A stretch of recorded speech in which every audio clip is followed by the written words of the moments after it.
Bonjour les jeunes et bienvenue dans la vidéo de la semaine.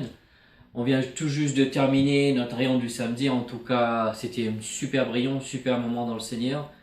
Et on profite pour partager cette vidéo avec vous. Donc aujourd'hui, on va juste parler rapidement pour ces quelques minutes que nous allons avoir avec vous concernant la puissance de tes paroles. Oui, des fois tu te rends même pas compte la force, la puissance que cela a. Au fait, le livre de Proverbes nous dit, livre de Proverbes, le chapitre 18, le verset 21, nous dit que la vie et la mort est au pouvoir de la langue. Et ça, c'est une chose, on voulait juste très rapidement te partager cette pensée concernant le fait de veiller ce que tu dis. Ce que tu dis, ça a un effet sur toi, ce que tu dis, ça a un effet sur ta vie, ce que tu dis, ça a un effet aussi sur ton entourage. Et c'est vrai que nous devons commencer à veiller sur ce qu'on dit.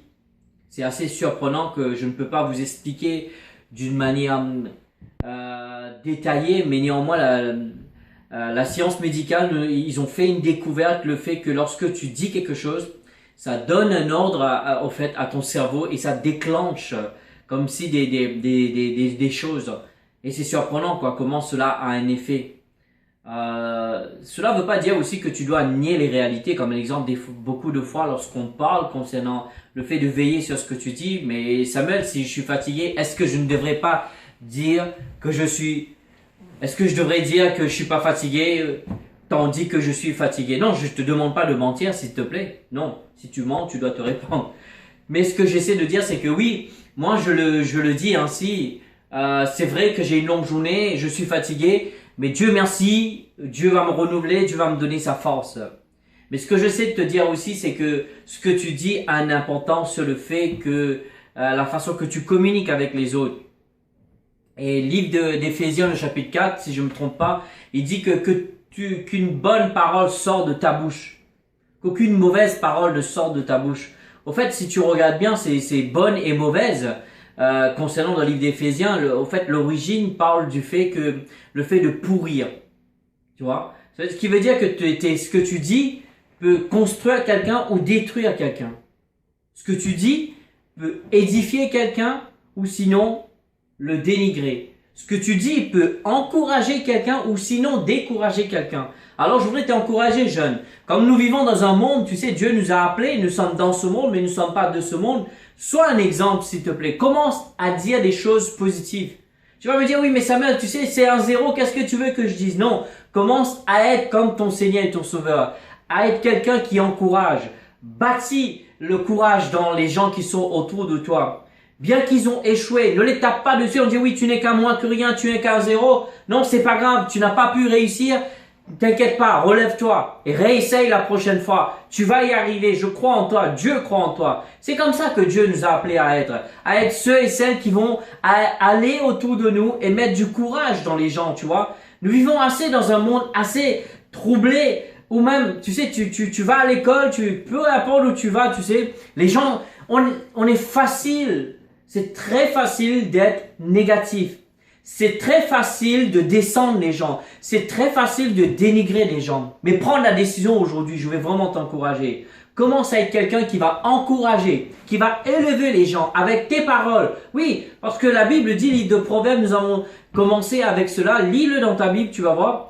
Le chapitre 18, le verset 21 qui nous dit, le pouvoir est dans ta bouche. C'est-à-dire la vie et la mort. Donc toi, tu décides ce qui sort dans ta bouche. Et ce qui sort, ça peut être la vie ou sinon la mort. Alors quel choix tu vas faire? Quelle décision tu vas prendre? Alors je veux vraiment t'encourager, jeune, s'il te plaît. Commençant cette semaine, commence à devenir positif. Même moi, c'est une lutte. J'ai pas honte de te le dire. Des fois, quand je suis à la maison, tu sais, il n'y a pas d'église, il n'y a pas de réunion. Je suis juste moi-même chez moi. Je suis tenté à dire des choses négatives. Vanessa et moi, on a discuté longuement concernant cela. Mais on doit vraiment se battre pour le fait de ne pas dire quelque chose de négatif sur nos enfants parce que cela aura un effet sur eux. Alors, n'oublie pas, ce que tu dis affecte ta vie, mais ce que tu dis affecte ton entourage aussi. Sois quelqu'un qui encourage, sois quelqu'un qui donne de l'encouragement. Oui, mais tu vas me dire, mais Samuel, si tu sais que ce quelqu'un est un zéro, mais tu sais, avec Dieu, je peux le dire pour moi, Dieu a pris un zéro pour faire devenir un héros en lui. Dieu l'a fait avec toi aussi. Alors fais-le avec les autres. Sois un exemple. Suis l'exemple de ton Seigneur et ton Sauveur. Va autour de toi. Vis ta vie à l'école, à la maison, avec tes camarades de classe, avec les gens qui t'entourent. Sois quelqu'un toujours qui encourage. Tu sais, on a besoin de rien pour être toujours découragé. On vit dans un monde rempli de problèmes. Alors, je pense que ce qui se passe autour de nous est suffisant. Alors, soyons cette lumière que Dieu nous appelle à être. Sois ce quelqu'un que Dieu veut que tu sois. Cette personne qui va mettre du courage. Cette personne qui va motiver. Cette personne qui va encourager. Tu sais, il y a quelqu'un qui a établi cela comme une mode de vie dans sa vie. C'est qu'à chaque fois que tu dois faire genre une critique à quelqu'un, tu dis deux choses.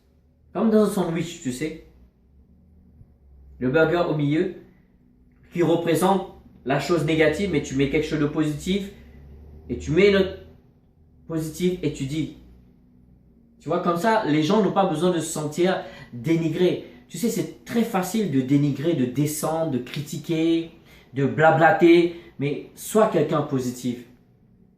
Sois quelqu'un qui va encourager avec ta bouche. Dieu nous dit dans le livre de Jacques, il dit, est-ce que c'est dans cette même bouche, utilisant une analogie avec la sauce, est-ce que Jacques le chapitre 3, il dit, est-ce que dans la même sauce, il y a de l'eau qui est douce et l'eau qui n'est pas douce, donc il ne peut pas y avoir. Donc commençons à devenir ceux et celles qui encouragent. Nous te remercions pour ton temps, merci pour ton témoignage, merci pour ton retour, pour nous dire comment ces vidéos sont en train de t'aider. Alors n'oublie pas, commence cette semaine à dire quelque chose de positif sur quelqu'un. Que Dieu te bénisse.